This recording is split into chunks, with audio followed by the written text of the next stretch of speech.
Bismillahirrahmanirrahim. Alhamdulillahirabbil alamin wassalatu wassalamu ala Rasulillah wa ala alihi wa ashabihi wa mawala wa ba'd. Assalamualaikum warahmatullahi wabarakatuh.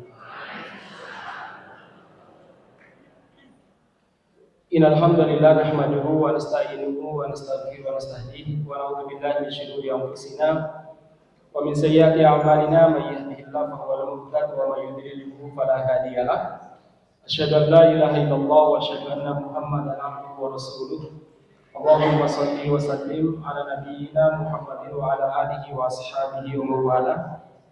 Rabbi israh li sadri wa yassir li amri wa hlul 'uqdatam min lisani yafqahu qawli. Allahumma fa'na bima 'allamtana wa 'allimna ma yanfa'una wa zidna ilman wa ba'd. Jemaah sekalian yang mulia-mulia dirahmati Allah. Alhamdulillah di kesempatan pagi yang sangat cerah ini kita diberi kemudahan yang luar biasa oleh Allah Subhanahu wa taala.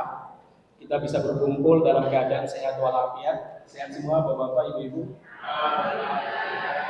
Ini tanggal 22. Dompetnya sehat ya? Sehat juga ya. Alhamdulillah la kulli hal, masalah dompet itu urusan kemudian. Kata Rasulullah sallallahu alaihi wasallam, seorang mukmin itu untuk bahagia cukup sederhana. Dia tidak perlu membuat syarat yang begitu banyak untuk bahagia. Karena seringkali yang membuat kita tidak bahagia itu karena cara berpikir kita ini memang nggak membahagiakan. Rasulullah SAW pernah bersabda, "Man asbaha mu'afan fi badanihi aminan fi sirbihi inda hukutu yaumihi, faka'annama dunya hizat ilaihi." Barang siapa yang bangun di pagi hari, dia sudah muslim, dia sudah muslimah, sebagaimana kita insyaallah. Sehat badannya satu, yang kedua keluarganya aman, nyaman, damai. Yang ketiga, ada yang dia makan pada saat itu, hari itu ada yang dia konsumsi, ada yang dia makan. Seakan-akan dunia itu sudah berkumpul dalam genggaman tangannya. Apalagi yang dicari jemaah sekalian. Ya, kalau sudah sehat badannya, keluarganya aman, anak, istri, kemudian suami juga aman. Kemudian yang ketiga adalah apa? Ada sesuatu yang dia makan pada saat itu, apalagi dicari. Itulah sebuah kebahagiaan yang luar biasa sebenarnya. Maka menjadi muslim itu sebenarnya alasan terbaik untuk bahagia. Kalau seandainya ada seorang muslim gak bahagia, keislamannya itu perlu dipertanyakan. Pasti ada masalah dengan keislaman dia. Jangan terlalu banyak memberikan syarat untuk bahagia. Misalkan syaratnya apa? Harus punya motor merek ini, harus punya mobil merek ini, rumah sekian luasnya. Itu terlalu ruwet ya, dan terlalu ribet. Yang membuat kita nggak bahagia, yang membuat kita sensasi justru cara kita berpikir. Cara kita apa? Cara kita berpikir. Saya suatu waktu ketika ada banyak masalah, saya pingin ya kata anak-anak muda sekarang healing lah ya. Cuma sederhana saja, saya naik motor kemudian ke gunung ya.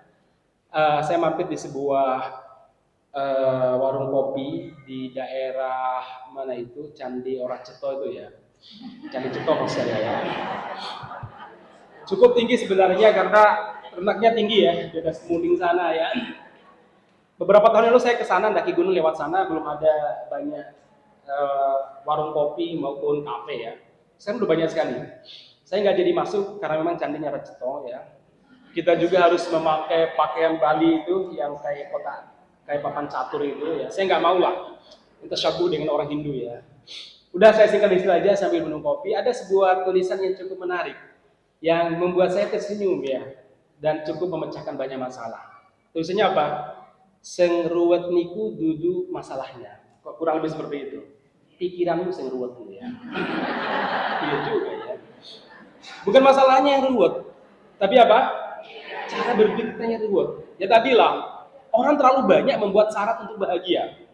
Dia harus punya mobil ini, udah punya mobil ini, pingin upgrade lagi, mobil ini harus bahagia. Kalau itu kebutuhan, no problem, silakan. Tapi kalau itu menggantungkan kebahagiaan pada benda-benda dunia, terlalu ribet ya mas kalian, terlalu ribet sekali. Padahal kalau kita rasa, ya sebenarnya sama aja antara Anda naik mobil mewah dengan mobil mobil biasa. Kalau di dalam mobil rasanya gimana? Ya sama ya, duduk kursinya sama, ya paling roda dikit dan roda dingin dikit lah AC-nya. Tapi kalau musim-musim sekarang, kalau malam ya dinginnya sama lah ya.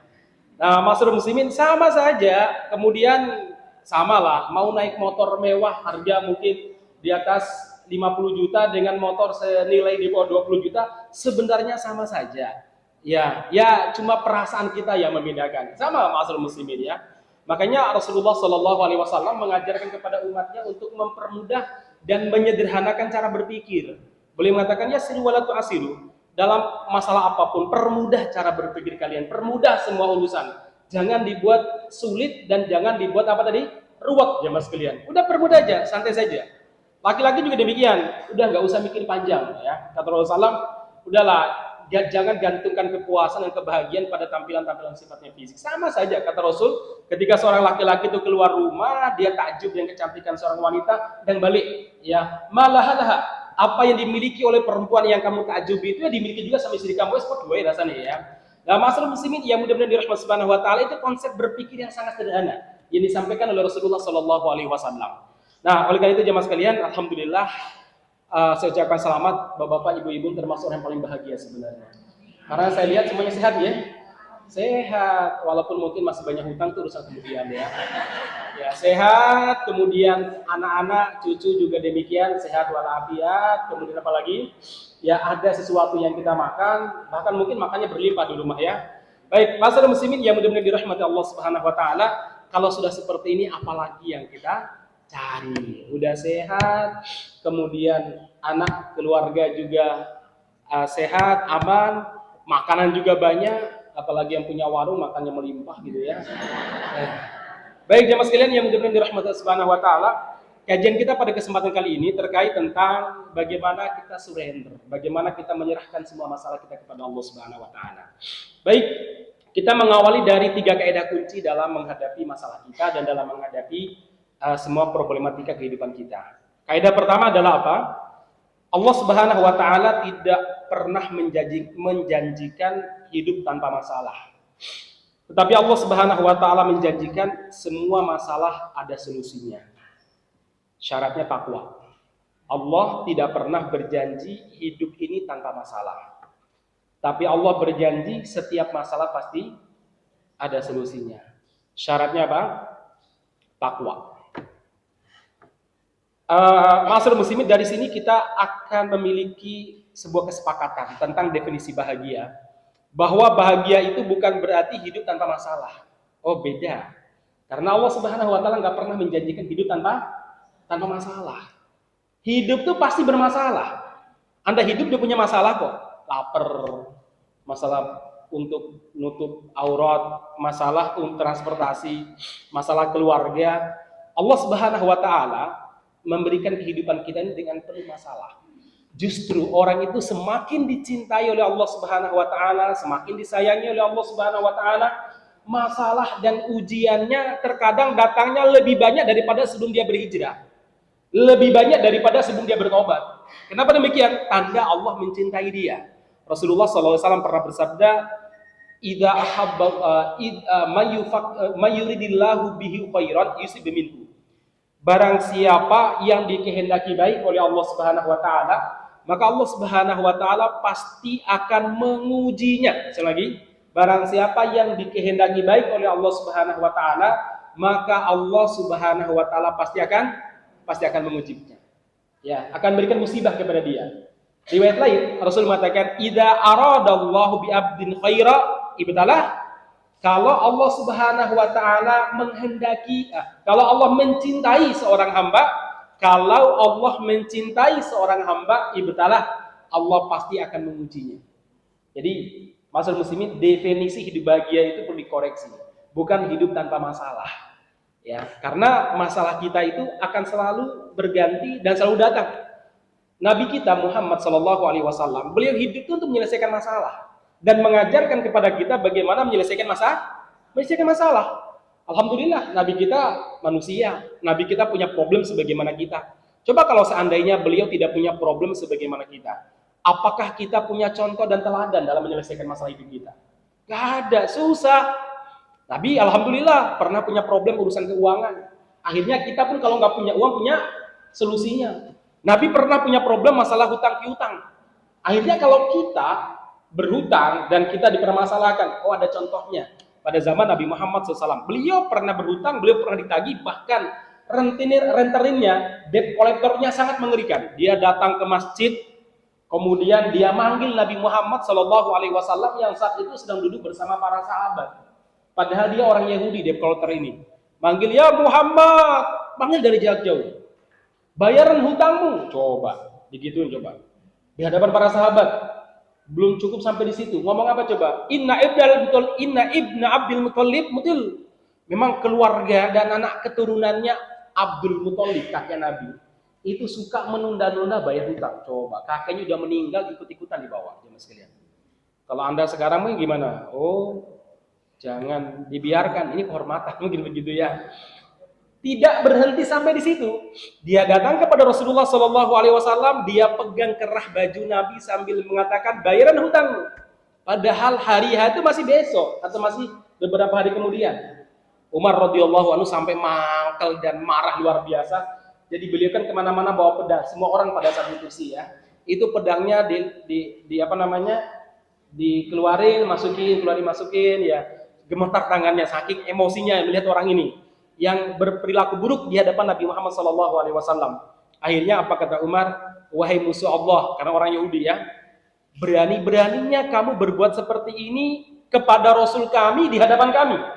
Andaikan ini bukan masjid dan andaikan tidak ada Nabi di hadapan kamu, maka kepalamu sudah tidak ada di tempatnya, kata Umar. Ngeri mau pedangnya dinaik turunin gitu ya. Padahal pedangnya Umar tuh panjangnya 1,5 meter. Setinggi kita ya, dikit lah, lebih tinggi. Ya, Masal muslimin, apa kata Rasul? Ya Umar, ghairu hada narju minka. Bukan kalimat ini yang kami harapkan dari kamu saat seperti ini. Nah, terus apa ya Rasulullah?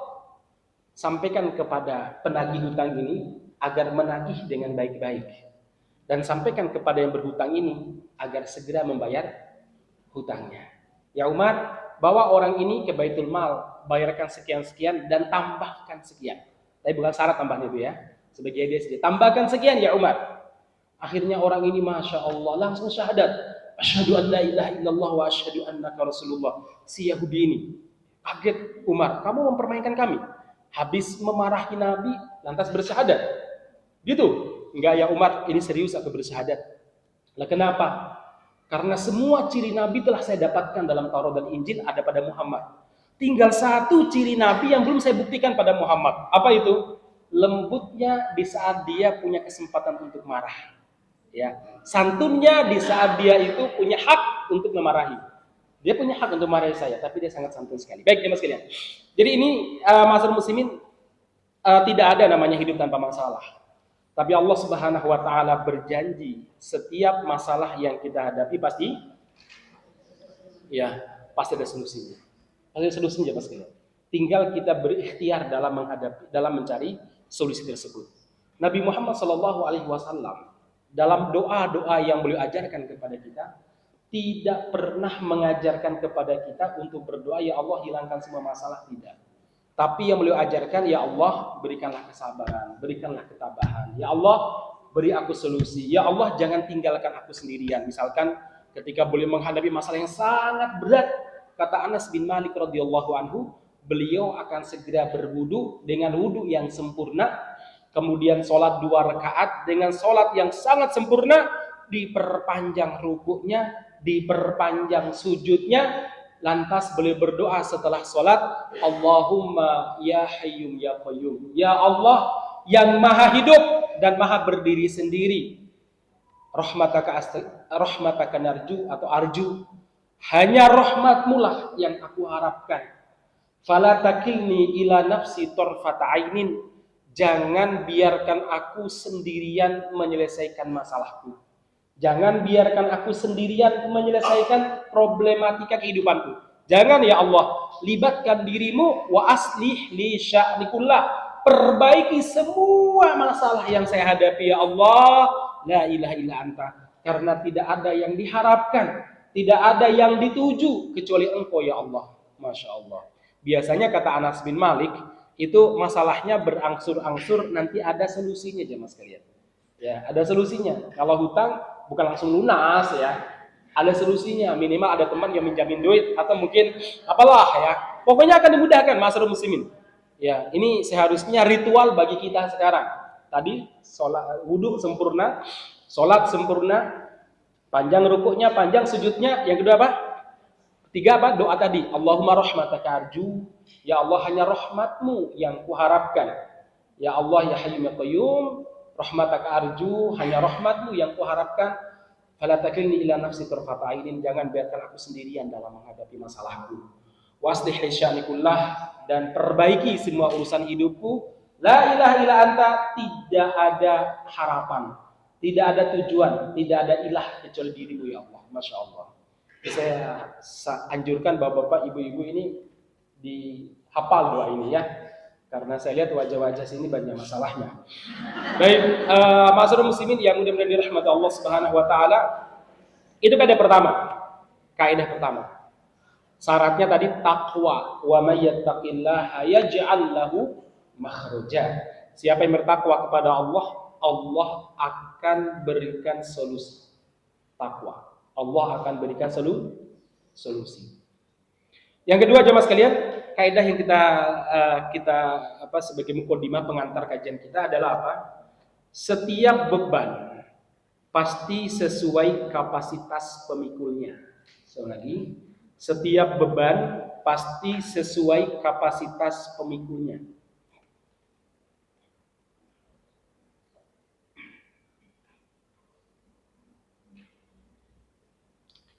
Ini bermakna satu, harus ada keyakinan yang kuat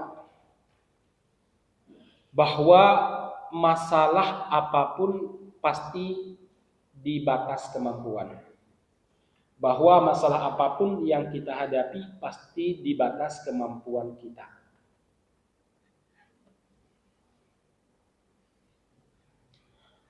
Hal ini dijanjikan oleh Allah Subhanahu wa taala dalam Al-Qur'an yang semua kita hafalkan. Cuma kalau masalahnya mendera, hafalan kita ini diuji.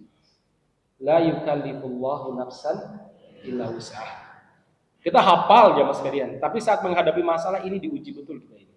Diuji betul nggak kita yakin dengan apa yang kita hafal, atau cuma sekedar bibir kita yang berucap sementara belum merasuk dan menancap kuat dalam sanubari kita. Jamaah sekalian yang mudah-mudahan dirahmati Allah Subhanahu wa taala, ini pentingnya kita menancapkan keyakinan ini dalam sanubari kita.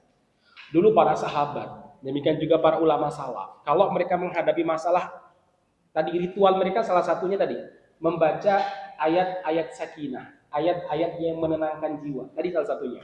Ada masalah seberat apapun, udah diulangi. Ritualnya ini, la yukallifullahu nafsan illa wus'aha, la yukallifullahu nafsan illa wus'aha. Diyakini. Ya, diucapkan dalam keadaan penuh keyakinan, kemudian dimasukkan ke dalam pikiran dan ditumbuhkan ke dalam jiwa kita. La yukallifullahu nafsan illa wus'aha. Ini kalimatnya ringan, tapi kalau kita saat menghadapi masalah, kita ucapkan dengan penuh keyakinan, kemudian pelan-pelan kita renungkan, itu betul-betul akan merasuk, memberikan kekuatan luar biasa jemaah sekalian. La yukallifullahu nafsan illa wus'aha. Karena saya menghadapi banyak masalah juga. Jangan dikira kalau ustaz itu nggak ada masalah. Enggak, masalahnya banyak. Ya. Masalahnya banyak. Ibarat pohon kelapa di pinggir pantai, semakin tinggi semampai, angin pantai yang menerpanya semakin kuat atau semakin biasa-biasa aja? Semakin kuat. Saya anak pantai itu, jadi filosofi pohon kelapa pantai itu saya pahami betul ya. Kan dulu saya ya udah, memang anak pantai itu ya. Nah, jamaah sekalian yang benar-benar dirahmati Subhanahu wa taala, tadi semakin tinggi menjulang, maka angin pantai yang menerpanya itu semakin kuat, semakin dahsyat. Ya kadang kelapanya sampai buahnya sampai jatuh ya. Tapi dia tetap terus bertahan. Tapi kalau seandainya pendek cuma 5 meter ya, atau mungkin cuma sekitar berapa 4 meter, itu enggak begitulah ya Mas sekalian. Nah, sama ketika orang tuh semakin tinggi menuju Allah Subhanahu wa taala, maka angin musibah yang menimpa dia itu semakin kuat. Saya kemarin menjenguk dulu pernah ibu-ibu yang pernah rewang di rumah saya ya, sejak anak saya kecil. Sekarang masih akrab ya. Karena dulu kayak udah keluarga lah. Sampai sekarang beliau tahu masakan kesukaan saya. Kadang kalau masak diantar ke rumah gitu ya. Saya jenguk ke rumah sakit, dia nangis ya. Alhamdulillah terima kasih telah menjenguk dia. Terus bilang, Ustaz, saya tuh udah istighfar terus. Sekarang saya udah nggak boleh kerja sama anak-anak itu. Ya kerjaan saya adalah one day one juice. Pokoknya saya targetkan sebulan itu 1 kali khataman Ustaz. Alhamdulillah duha saya jalankan. Pengajian Ustaz hampir tiap hari, subuhan di masjid berangkat sama suami. Saya tahu sih karena masjid itu kadang saya ngisi rutin di situ ya. Nah, gara-gara hal yang sepele sih ibu-ibu, apa itu? Sering keluar malam tapi nggak pakai helm. Ya. Kan biasanya bagi orang yang sudah usia senior seperti ibu-ibu, saya nggak bilang tua bermasalah. Itu rawan, daerah Rahang gini rawan. Ya, bahkan teman saya dulu ada ya, dia penjual penyetok makanan di ya. Ya sering kan keluar malam, nyetorin makanan atau ambil makanan. Akhirnya ini meleot ya. Karena kena saraf. Saya tanya, kenapa? Nggak pakai helm, Pak? Saya pakai, Ustaz. Cuma sering saya buka aja. Oh gitu ya, sama saja saya bilang. Makanya harus pakai helm. Jadi kalau ibu-ibu kalau malam-malam minta sama suami, Mas mau belikan mobil biar nggak masalah sebenarnya. Ya, lah demi kesehatan daripada nanti bayar lebih mahal daripada mobil bekas nanti ya. Nah, masalah muslimin yang mudah-mudahan dirahmati Subhanahu wa taala, beliau cerita, saya bilang begini, Bu, justru semakin kita mendekat kepada Allah, Allah semakin cinta dan terus ingin menguji kita. Sampai betul-betul kita berjumpa dengan Allah tanpa ada satu dosa pun yang melekat pada kita. Dan itu sabda Nabi, bukan saya bilang.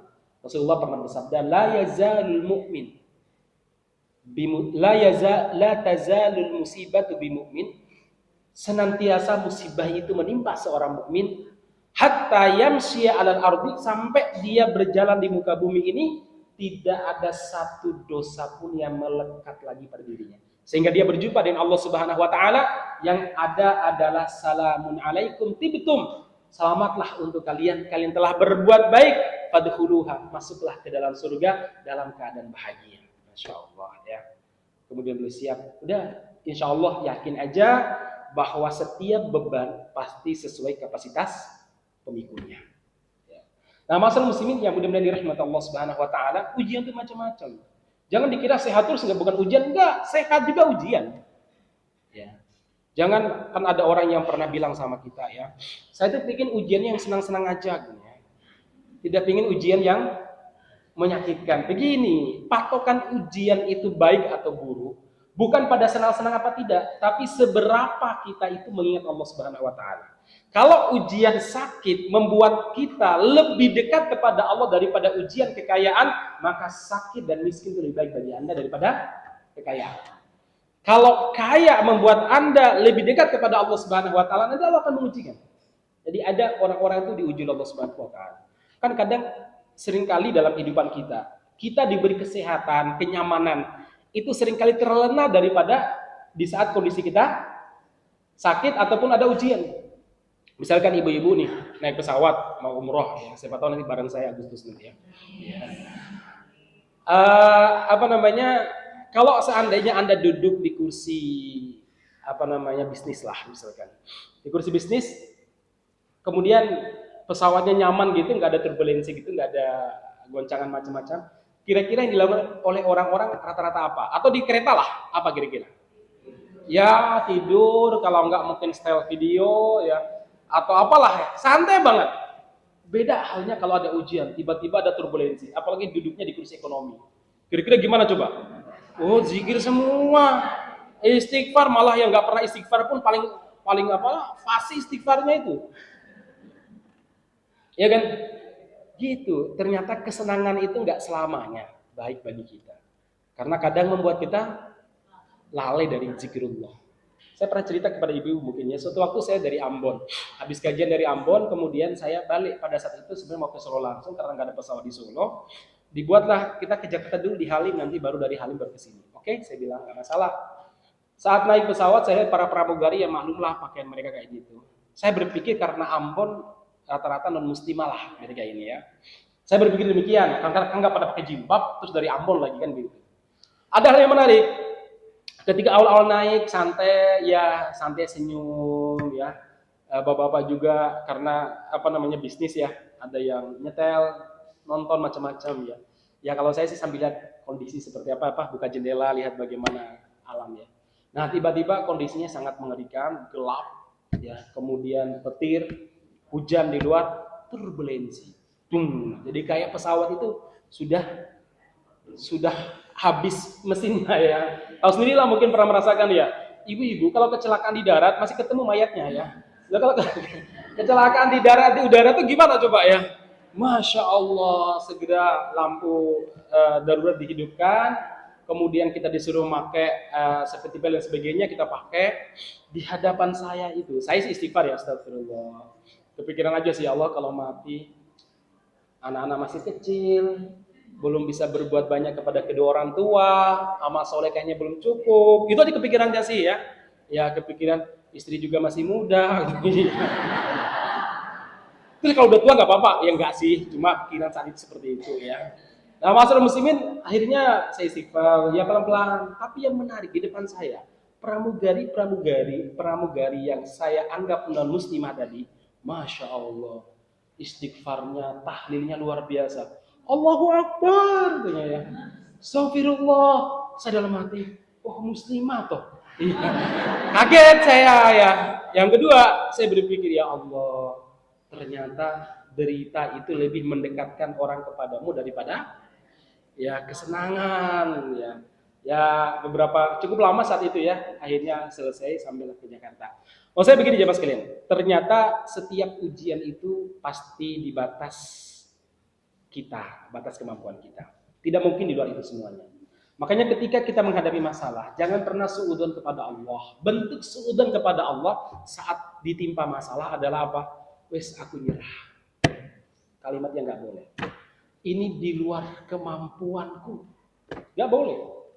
Bahkan separah apapun kalimat itu nggak boleh keluar. Nabi Shallallahu Alaihi Wasallam memperbolehkan hanya pada satu doa. Apa doa itu? Ya Allah, kalau memang betul-betul luar biasa beratnya ujian dan cobaan terutama sakit, maka doanya itu apa coba? Allahumma ya Allah, in kanatil hayatu khairan li fa'hyini. Kalau seandainya kehidupan ini lebih baik, masih baik bagiku, maka hidupkan aku. Tapi kalau seandainya kematian lebih baik bagiku, maka wafatkan aku. Maka sampai seperti itu ya mas kalian. Bolehnya cuma itu. Enggak boleh mengatakan saya sudah tidak mampu. Ini di luar kemampuan saya menyerah. Enggak, seorang muslim enggak boleh berkata-kata seperti itu. Baik, kaidah kedua. Kaidah ketiga, yang menjadi kunci kajian kita pada kesempatan kali ini adalah apa? Jamaah sekalian, sikapilah masalah dengan bijaksana dan inovatif.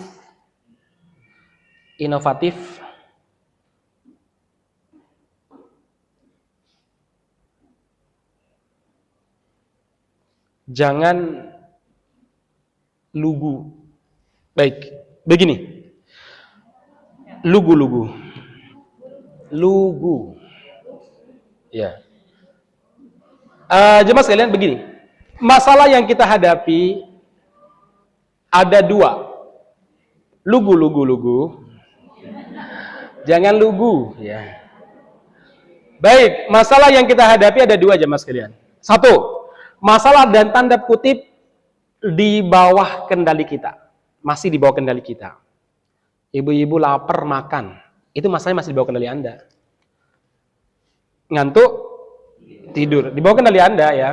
Haus, minum. Risih, mandi. Ya. Itu sekali lagi di bawah kendali kita. Ya, ini masalah-masalah di bawah kendali kita. Untuk masalah-masalah yang di bawah kendali kita ini, maka kaedah yang berlaku dalam Al-Quran maupun hadis adalah satu, firman Allah Subhanahu wa taala di mana Allah berfirman, "Innallaha la yughayyiru ma biqaumin hatta yughayyiru ma bi anfusihim." Allah tidak akan merubah nasib seseorang atau sebuah bangsa sampai dia sendiri yang mau merubahnya dengan maksimal. Artinya kalau Anda memang butuh, misalkan saya butuh sesuatu ya, misalkan butuh supaya ya saya sehat terus, ya udah Anda harus merubah nasib Anda. Gimana? Ya makannya teratur, istirahatnya teratur, kemudian gerak badan juga harus digerak. Sesuatu yang digerakkan harus digerakkan, sesuatu yang dikeluarkan dari badan harus dikeluarkan, sesuatu yang dimasukkan ya dimasukkan, kan begitu prinsip kesehatan itu. Ya otot yang butuh gerak ya digerakkan, jangan didiamkan. Sesuatu yang perlu dikeluarkan dikeluarkan, ya kotoran macam-macam perlu dikeluarkan, ya keluarkan. Dan sesuatu yang perlu dimasukkan seperti madu, kemudian kurma, ya masukkan jamaah sekalian. Supaya apa? Supaya sehat. Dalam permasalahan pertama ini, poin pertama ini yang masih di bawah kendali kita dalam tanda petik ya. Itu apa? Berlaku sabda Nabi Muhammad SAW, ihris ala ma yanfa'uka wala ta'jaz. Wasta'in billahi wala ta'jaz. Kalau ada sesuatu yang kamu kira bermanfaat bagi kamu, kejar sampai dapat. Kejar sampai dapat. Jadi Rasulullah kejar betul kalau itu bermanfaat bagi kamu. Kejar. Dalam mengejar sesuatu atau cita-cita yang kita inginkan, yang kita anggap mampu tadi, Anda tidak boleh lepas dari dua hal. Ini yang membuat kita punya tenaga. Satu, wasta'in billah, minta terus pertolongan kepada Allah, isti'anah. Ya Allah, tolong itu saya dikasih. Ya Allah, berikan saya ini. Ya Allah, berikan. Enggak masalah. Bahkan meminta detail itu bukan problem. Soalnya hari ini ada orang mengatakan kalau kita meminta sesuatu kepada Allah dengan detail sama dengan mendikte Allah, tidak. Ya. Bahkan para ulama dulu ketika tali sandalnya putus, yang diminta apa? Ya Allah, tali sandal saya putus, tolong ganti yang lebih baik ya Allah, sandal merek ini misalkan. Silakan. Bahkan dulu ada ulama salaf ketika mereka itu di depan Ka'bah, ada 4 orang ya. 4 atau 3 ya. Sehingga saya 4 orang ya. Yang pertama, yang ketiganya itu anaknya Zubair bin Awam semuanya, keponakan Nabi semuanya. Abdullah bin Zubair, Mus'ab bin Zubair, dan satu lagi Abdullah bin Zubair, Mus'ab bin Zubair, kemudian satu lagi saya agak lupa, pokoknya putra Zubair ya. Nah yang satu lagi seingat saya Abdul Malik bin Marwan. Mereka masih muda, belum menikah pada saat itu. Lantas jemaah sekalian, yang satunya Urwah bin Zubair ya, Urwah bin Zubair. 4 orang ini di dekat Ka'bah di Multazam. Lantas mereka mengatakan begini, yuk kita saling mengucapkan harapan dan impian dan saling mengamini. Baik. Saat itu yang satu Abdul Malik Ibn Marwan mengatakan, ya Allah, jangan wafatkan aku kecuali aku menjadi raja yang menguasai Syam. Amin, amin. Mereka mengucapkan. Yang satu mengatakan, Abdullah bin Zubair mengatakan, ya Allah, jangan wafatkan aku kecuali aku menjadi pemimpin di Hijaz. Hijaz itu Makkah dan Madinah. Amin, amin. Yang satu mengatakan, sehingga saya namanya Mus'ab bin Zubair, dia mengatakan, ya Allah, jangan wafatkan aku kecuali aku menjadi penguasa Irak dan menikahi 2 wanita sekaligus. Sakinah binti Ali dan Sakinah binti Zaid bin Sabit, sehingga saya. Namanya sama, Sakinah semuanya. Ya. Amin, amin, kata semuanya. Tinggal satu Urwah. Anda Urwah, semoga Allah menerima doa-doa kalian dan semoga Allah memberikan apa yang kalian cita-citakan. Adapun saya berdoa kepada Allah, mudah-mudahan aku menjadi seorang ulama yang ahli Quran, ahli fikih, ilmuku diwariskan turun-temurun. Amin. Setelah belasan tahun jamaah sekalian, apa yang terjadi? Semua yang mereka minta terwujud. Abdullah bin Zubair jadi penguasa Hijaz, walaupun berperang dengan Hajjaj bin Yusuf, itu urusan lain. Tapi beliau itu berkuasa, itu penting. Ya, berkuasa itu penting. Ya, cuma beliau nggak mendoakan tanpa ada yang melawan, itu salahnya beliau mungkin ya. Akhirnya ada yang melawan juga kan ya. Coba doanya, ya Allah tanpa ada orang yang melawan gitu ya. Saya nggak tahu apakah Pak Jokowi juga berdoa agar anak keturunan sampai cucunya jadi penguasa Indonesia gitu. Saya nggak tahu gitu ya. Kemudian yang kedua sama Abdul Malik bin Marwan jadi penguasa Syam. Kemudian Mus'ab bin Umair, dia menikahi 2 perempuan yang dia inginkan tadi dan menjadi penguasa Irak. Kemudian Urwah bin Zubair menjadi seorang ulama yang sekarang kalau kita buka tafsir selalu ada nama beliau. Masya Allah jamaah sekalian. Jadi nggak masalah mendetailkan permintaan. Jadi nggak masalah. Saya dulu punya teman ahli ruqyah. Kalau ibu-ibu cari di YouTube banyak sekali. Namanya Ustaz Eri. Ria Abdurrahim, teman kuliah saya. Nah, satu waktu jemaah sekalian, dia dulu gemuk banget, hampir kayak saya, bahkan lebih daripada saya. Pas ketemu beberapa waktu yang lalu sama saya udah mulai kurus banget. Saya tanya sama beliau pas tidur bareng di hotel, saya tanya, kamu kok bisa sih kurus seperti ini? Sakit Ut dia, biasa kalau manggil masih pakai nama lama saat kuliah ya. Sakit aku Ut. Bisa ya. Jadi kamu Allah berikan Allah membuat kamu itu kurus dengan sakit. Iya. Kenapa? Dulu saya berdoa terus kepada Allah sampai umroh, ya Allah, saya pengen kurus, ya Allah, saya pengen kurus. Cuma saya lupa doa, kurus dan sehat ya. Akhirnya kurusnya dengan sakit nih ya. Maka kalau kamu doa yang detail, dia bilang gini, oh iya juga ya. Ya.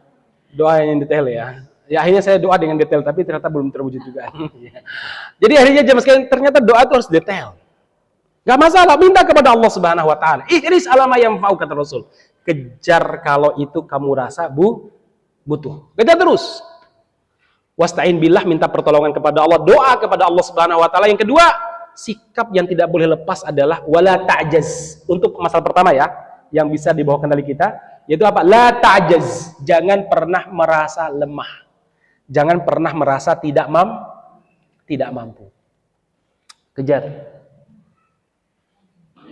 Karena kalau kita merasa mampu, Allah akan memberikan apa yang kita anggap. Sebab pikiran kita, takdir kita. Ucapan kita juga takdir kita. Rasul bersabda, Allah berfirman, ana inda dhoni abdi. Ini diskusi. Aku tergantung prasangka hambaku, kalau dia berprasangka baik, kuberikan kebaikan. Kalau dia berprasangka buruk, akan kuberikan keburukan. Maka hendaklah dia berprasangka apapun kepadaku. Maka hati-hati menjaga pikiran ya, dan ucapan. Rasulullah juga mengatakan, la adwa wala tiyarata wa inni uhibbul falas solihah. Tidak ada penyakit yang menular dengan sendirinya dan tidak ada burung pembawa kesialan. Dan saya sangat suka kata-kata yang memotivasi. Suka kata-kata yang motivasi. Jadi kalau ada masalah gimana? Insya Allah baik, khair insya Allah. Bisa nggak? Bisa insya Allah. Alhamdulillah. Ini sebuah kenikmatan. Saya kalau ditanya sama istri misalkan, Bi, apa bisa ya kita begini? Bismillah. Udah sebulan, 2 bulan, kok belum terwujud ya? Ya Bismillah aja ya. Itu insya Allah lah ya. Saya jarang sekali mengatakan tidak. Bismillah. Kita usahakan. Semoga Allah mudahkan. Itu kalimat-kalimat yang motivasi. Dan Rasul sangat senang kalimat-kalimat tersebut. Rasul juga nggak pernah mengajarkan kepada kita doa-doa yang sifatnya pesimis. Gak ada. Selalu optimis. Hatta dalam kondisi yang sangat berat, optimis. Rasul itu pernah jenguk ada orang tua yang sakit. Saya sering ceritakan ya. Orang tua sakit di pinggiran kota Madinah. Orang tua itu nggak terkenal. Tapi beliau sempatkan untuk menjenguk. Masya Allah. Di tengah kesibukannya sebagai seorang nabi, kepala negara, suami bagi 10 istrinya, anak cucu bagi kakek bagi cucu beliau, bapak bagi anak-anak beliau. Beliau masih sempat untuk menjenguk warga yang sakit. Padahal sekali lagi itu warga nggak dikenal siapa namanya. Ya kita kan beda sekali, nggak sibuk kayak Nabi, kayak sibuk banget sampai nggak sempat jenguk keluarga, bahkan teman ngaji. Jenguknya lewat grup lagi, bukan chat pribadi. Syafaqallahu ajilan. Semoga segera sembuh, Al-Fatihah. Terus nanti pahalanya dikirim gitu chat juga itu, download gitu. Nabi itu sempat lihat orang kena panas, demam luar biasa. Nabi mengatakan, la ba'sa, tidak akan parah. Pesimis apa optimis? Optimis. Tahur itu 2 makna. Mensucikan dosamu, segera sembuh. Insya Allah, atas kehendak Allah. Saya tanya 3 kalimat tadi, optimis apa pesimis? Optimis. Gak pernah beliau mengatakan, duh, memang sakit ini parah. Itu bikin, kalau ibu-ibu punya anak dokter atau punya menantu dokter, misalnya, ngomong kayak gitu, perbaiki itu, nggak boleh gitu ya. Ya gitu, insya Allah sembuh, insya Allah akan dimudahkan, insya Allah ya. La ba'sa tahurun, insya Allah. Optimis. Orang ini pesimis. Bilang apa? Ya Rasulullah, qul talaba satahur. Anda bilang tidak akan parah dan akan segera sembuh ya Rasulullah. Kalla, tidak ya Rasul. Bal humman tafur ala shaykhin kabir tuziruhul kubur. Justru demam ini akan semakin menggelegak, menimpa kakek malang seperti saya dan akan mengantarkan masuk kuburan. Apa jawaban Nabi? Allahumma na'am idan. Iya kalau begitu ya mudah-mudahan sesuai ucapan jenengan. Dan nggak sampai 2 hari meninggal persis sebagaimana dia ucapkan. Demam menggelegak sampai kulitnya melepuh dan meninggal. Hati-hati dengan pikiran dan ucapan, karena itu takdir Anda. Itu takdir Anda jemaah sekalian. Termasuk ibu-ibu kalau lagi marah sama anaknya, dasar anak nakal, Anda saya foto, nakal beneran nanti. Jenengan doa sejak kecil. Udah kalau ada nakal, mudah-mudahan jadi ulama nak ya. Mudah-mudahan jadi Presiden Indonesia menggantikan para misalnya. Gitu doanya. Masalah muslimin yang mudah-mudahan dirahmati Subhanahu wa taala itu dalam masalah-masalah yang kita kendalikan. Berlaku kaidah ini, kejar. Jangan merasa lemah, minta pertolongan kepada Allah Subhanahu wa taala. Tapi pada faktanya ada masalah kedua, yaitu di luar nalar, di luar kendali dan di luar kemampuan kita. Banyak itu terjadi ibu-ibu? Banyak kejadiannya begitu? Banyak. Anda sudah berusaha untuk A, yang terjadi B. Anda tidak ingin ketemu si fulanah karena bikin hati dongkol terus misalkan ya. Pengen menjauh biar hatinya selamat. Boleh.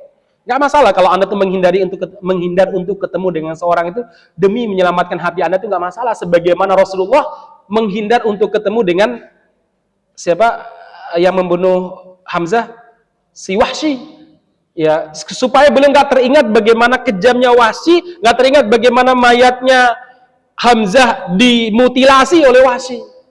Maka beliau minta supaya Wahsy jangan ketemu dengan beliau, menghindar maksudnya. Itu bukan sebuah merusak hubungan tetangga atau hubungan keluarga, enggak. Tetap mendoakan dari jarak jauh. Mungkin ketemuan malah justru bermasalah. Tetap mendoakan, menjaga nama baiknya, nggak pernah mencelanya, nggak masalah. Kalau memang nggak siap secara mental.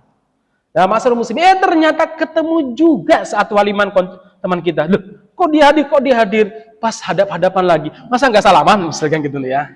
Nah, masalah muslimin yang mudah-mudahan dirahmati Subhanahu wa taala itu namanya di luar kendali kita. Nah, untuk kondisi ini dan mungkin sering terjadi dalam kehidupan kita, maka ayat yang berlaku adalah firman Allah, wa asa an takrahu syai'an wa huwa khairul lakum. Boleh jadi kalian itu membenci sesuatu padahal baik bagi kalian, dan boleh jadi kalian mengejar sesuatu, mencintai sesuatu padahal buruk bagi kalian. Wallahu ya'lamu, Allah tahu yang terbaik untuk kalian, wa antum la ta'lamun, kalian tidak tahu. Udah gitu aja.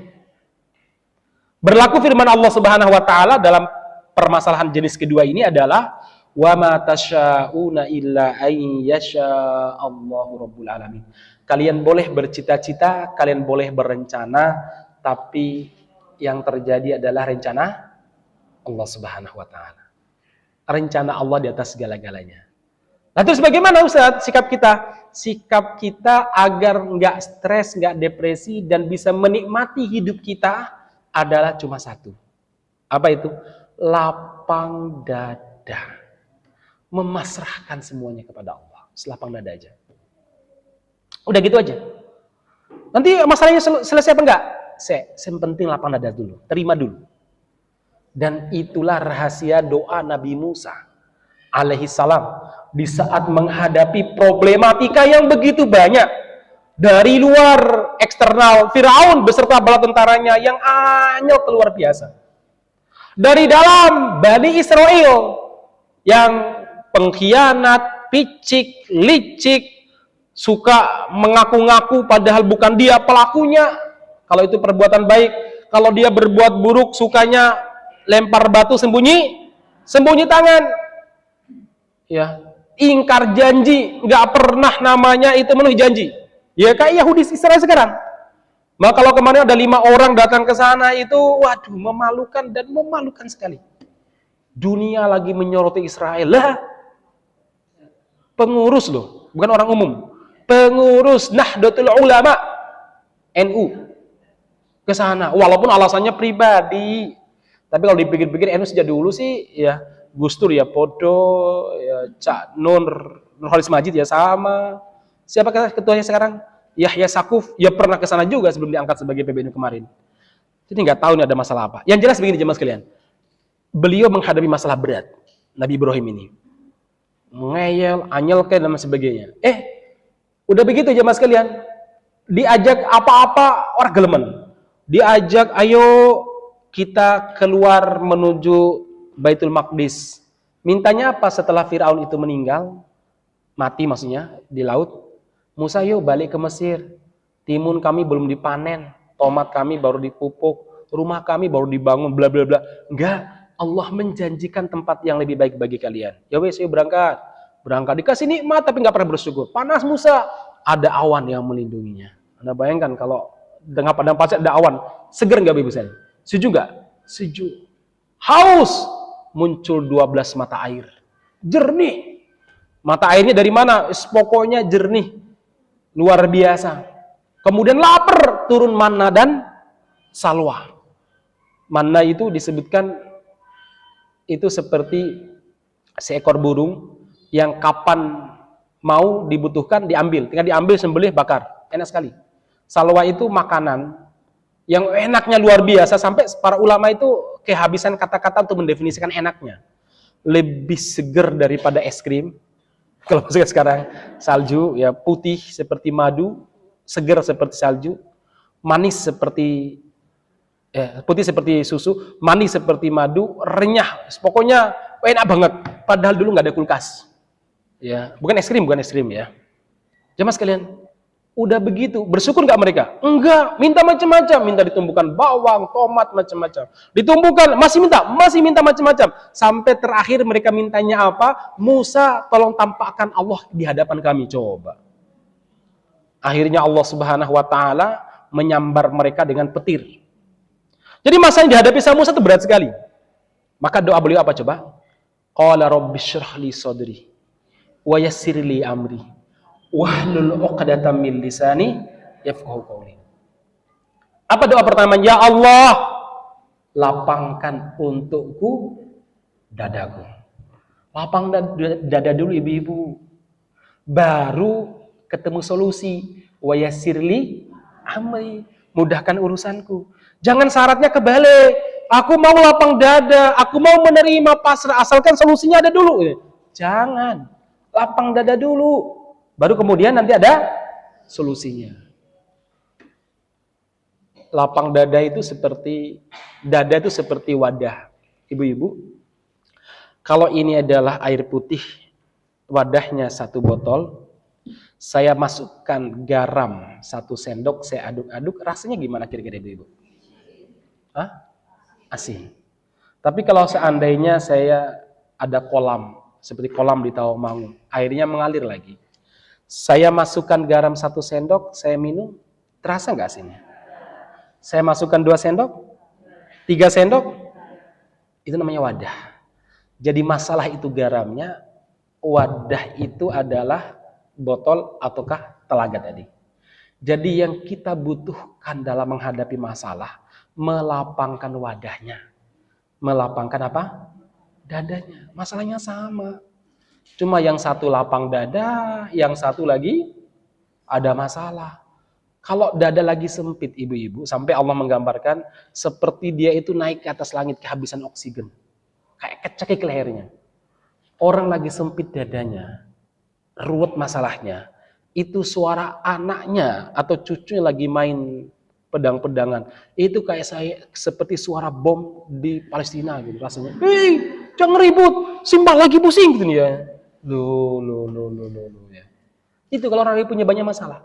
Tapi kalau orang lapang dada begitu melihat anak-anaknya atau cucunya lagi main kesana kemari bantal buat pukul-pukul sampai keluar isinya, dinikmati saja.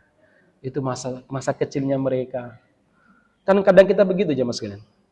Itu masalah kecil. Pas lapang dada begitu. Sampai misalkan ya pecah gelas ya, nggak apa-apa yo dipungut bareng-bareng yo. Tapi coba kalau pas lagi sempit dadanya, woi jangan, diktator banget orang tuanya ini ya. Ya bla bla bla. Nah, ma'asyiral muslimin yang mudah-mudahan dirahmati Subhanahu wa taala.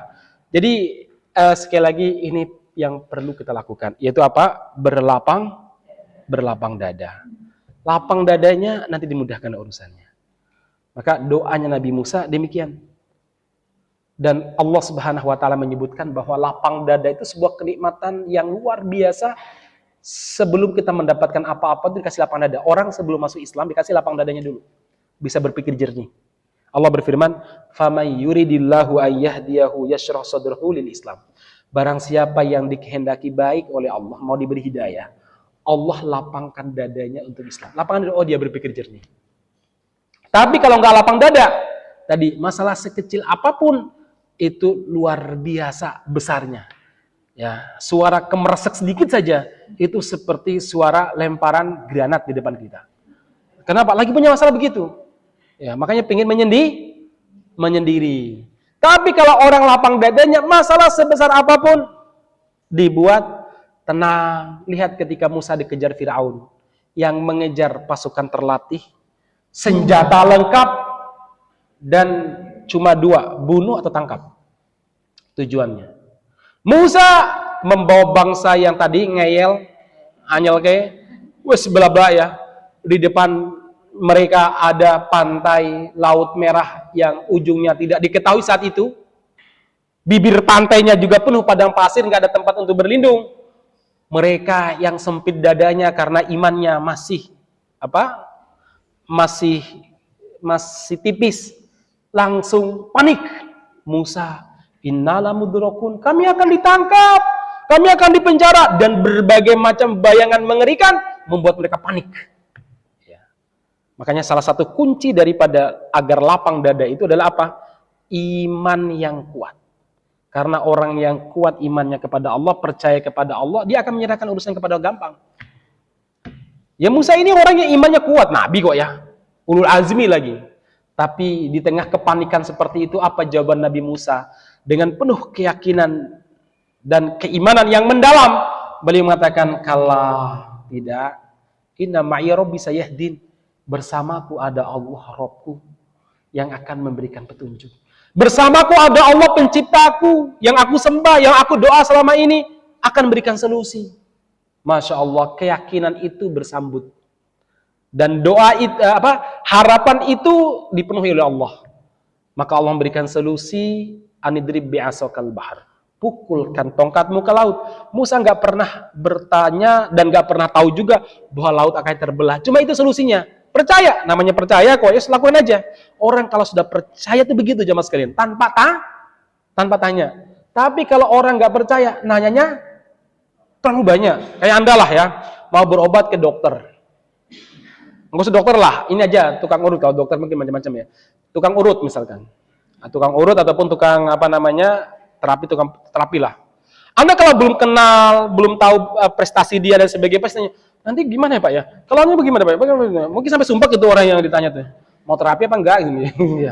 Tapi kalau Anda tahu prestasinya, ini orangnya ahli, dia berhasil bla bla bla, Anda tahu, gimana Bu? Terserah deh. Atau gimana Pak? Ya, kalau saya pribadi, terserah mau diapain terserah gitu. Kalau ini terserah gitu ya. Udah, pokoknya saya sakit begini-begini, silakan mau diapain terserah gitu ya. Karena kita udah percaya sama dia. Sama. Allah lebih layak kita percayai, kita gantungkan harapan daripada manusia. Sumber keputusasaan dan sumber kesempitan dada satu, menggantungkan hati kepada selain Allah, itu aja.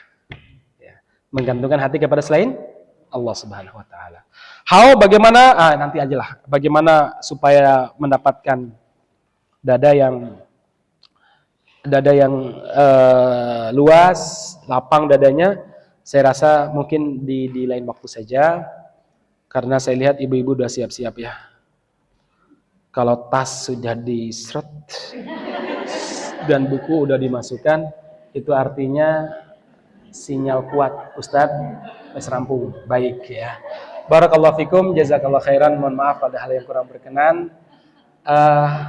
Gimana? Kalau ada yang bertanya mungkin 3 menit aja ya, silakan. Ya Mbak ya? Ya silakan kalau ada yang bertanya.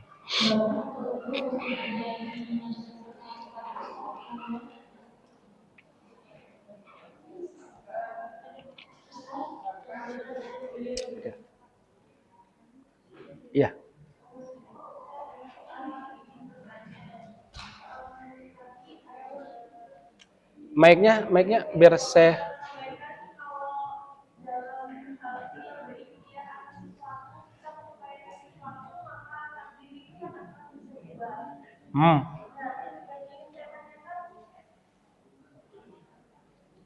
Yang ingin saya tanyakan itu apa saja yang bisa kita upayakan untuk mengubah takdir dan takdir apa saja yang bisa diubah. Baik, barakallahu fikum. Jamaah sekalian begini. Ada dua sudut pandang untuk memahami takdir. Sudut pandang kita sebagai manusia, objek yang ditakdirkan, dengan sudut pandang Allah sebagai zat yang menakdirkan. Kalau dalam pandangan Allah sebenarnya tidak pernah ada perubahan. Jadi 50.000 tahun sebelum diciptakan langit dan bumi, semua takdir telah ditulis. Kemudian setelah itu jamaah sekalian, takdir kedua diperinci lagi kapan? Yaitu ketika manusia usia 120 hari di kandungan ibunya. Itu mulai diperinci lagi ajalnya, waktu rizkinya, kemudian bahagia apa tidaknya semua diperincikan lagi. Kemudian didetailkan lagi setiap malam Lailatul Qadar. Kemudian didetailkan lagi yaitu di setiap sepertiga malam. Jadi sepertiga malam itu sebenarnya takdir yang telah ditulis, bukan ditulis, telah ditentukan secara perinciannya di Lailatul Qadar. Lailatul Qadar itu di saat usia 120 hari. 120 hari itu takdir. Jadi semuanya ini telah ditakdirkan 50.000 tahun sebelum diciptakan langit dan bumi. Nah, itu di mata Allah nggak pernah berubah. Nggak ada perubahan takdir. Cuma di mata kita sebagai seorang manusia, sebagai zat atau sebagai objek yang berlaku takdir, itu ada perubahan. Di mata kita aja sih ya. Contoh, memang Rasul mengatakan bahwa tidak ada yang merubah takdir kecuali doa. Tapi doa itu juga takdir ya kan? Anda berdoa takdir. Sekarang Mbak nanya sama saya takdir nggak? Takdir ya. Jadi sebenarnya semua baik takdir. Ya, semua baik takdir.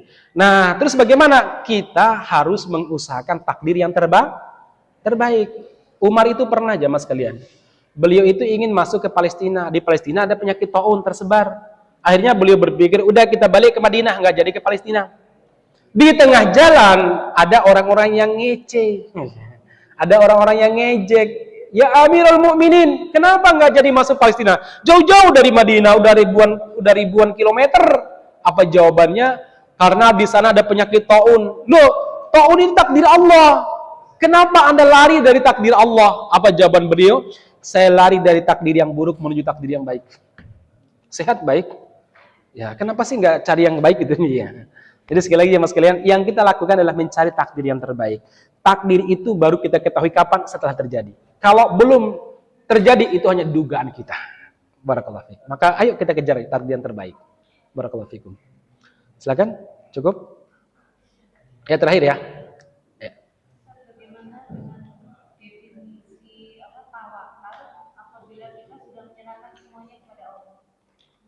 Baik. Tawakal itu sebenarnya maknanya aktif, bukan pasif. Maksudnya begini, ada orang yang salah memahami tawakal.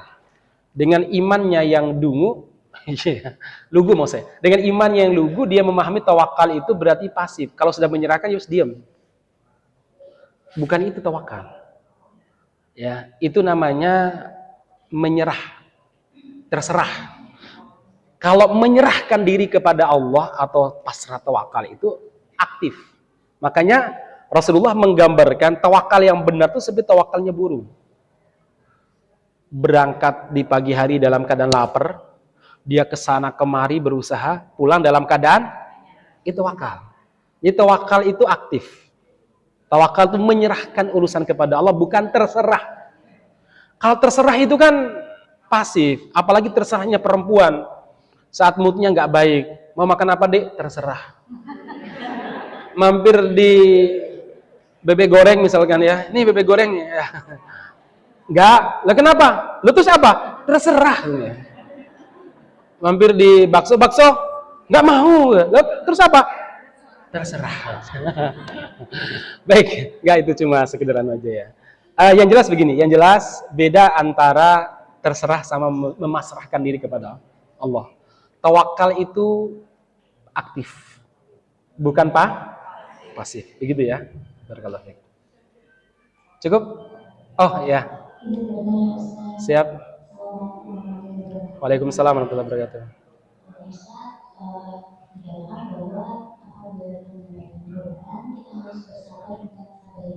Ya, betul. Sabr jamil. Ada beberapa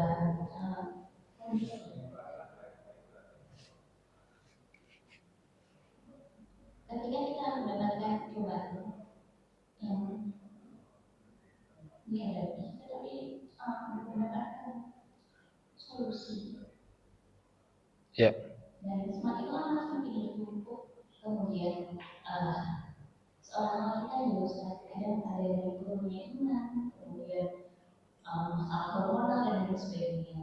Ya. Kemudian pada satu titik merasa bahwa Di luar kemampuan.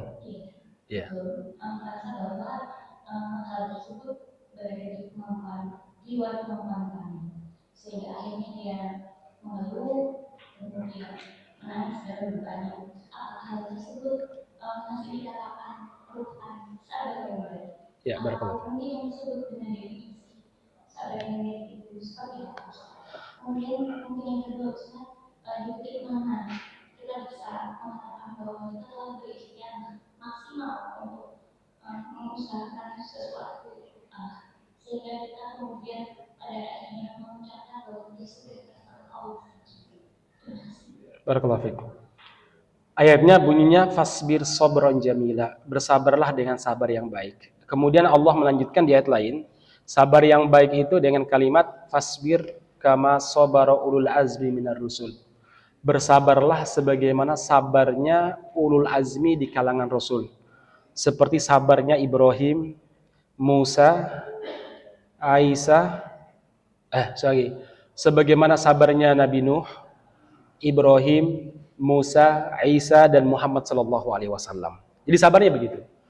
Bagaimana sabar mereka jemaah sekalian? Allah menggambarkan dalam Al-Qur'an hatta idza stay'asar rusul wa dhannu annahum qad kudzibu ja'ahum nasruna.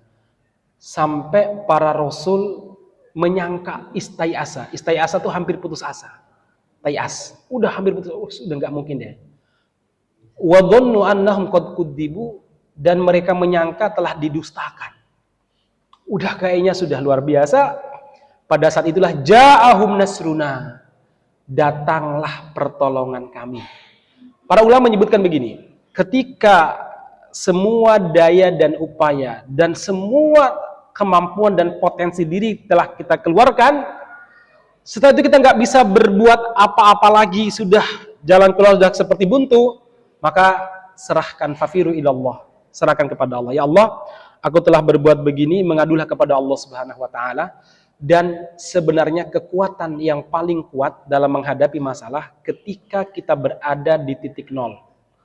Maksudnya udah nggak punya upaya, sudah nggak bisa mengharapkan siapapun dan apapun. Pada saat itulah kita menggantungkan sepenuhnya harapan kepada Allah.